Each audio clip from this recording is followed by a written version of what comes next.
دیکھیے فجر میں 2 سنت اور 2 فرض ہے، یہ ثابت ہے حدیث کی کتابوں میں۔ غالباً حفصہ رضی اللہ تعالیٰ عنہ کی روایت میں سنتوں کی گنتی آئی ہے، فجر کی 2 اور ظہر کی پہلے 4 بعد میں 2 اور عصر کی وہاں پر مذکور نہیں ہے، کسی اور حدیث میں ہے، اور مغرب کے بعد 2 اور عشاء کے بعد 2، کل ملا کے 12 رکعت ہیں سنتوں کی۔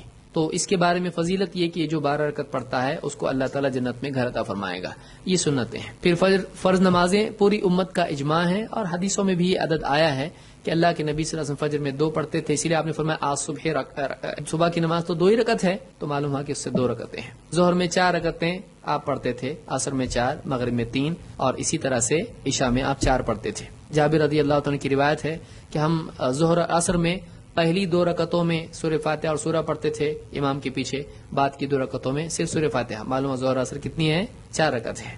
تو اسی طرح سے باقی نمازوں کے بارے میں بھی دلائل آئے ہیں، تو یہ امت میں مطلب معروف ہے اور معلوم ہے۔ رہا سنتوں کا مسئلہ، اس کے علاوہ بھی ہیں، مثلا عصر کی 4 سنتیں بھی ہیں، آپ نے فرمایا کہ اللہ اس پر رحم کرے جو عصر کی 4 سنتیں پڑھے، تو یہ ان 12 کے علاوہ ہیں۔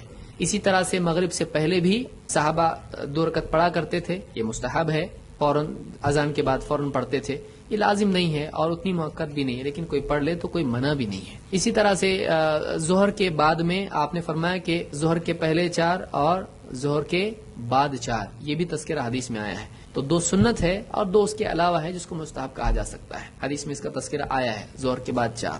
اسی طرح سے عشاء کے بعد میں اللہ کے نبی صلی اللہ علیہ وسلم کی 2 سنتیں تو ہیں، لیکن وتر کے بعد حضرت عائشہ فرماتی ہیں کہ آپ 2 رکعت بیٹھ کر پڑھا کرتے تھے، تو وتر کے بعد 2 کا بھی ہم کو مستحب ہے، اس کا ذکر ہم کو ملتا ہے۔ تو اس طرح سے کل ملا کی نمازیں ہیں، یہ میرے علم میں ہے، اس کے علاوہ اگر کسی کے علم میں ہے تو اور تحقیق کر سکتا ہے۔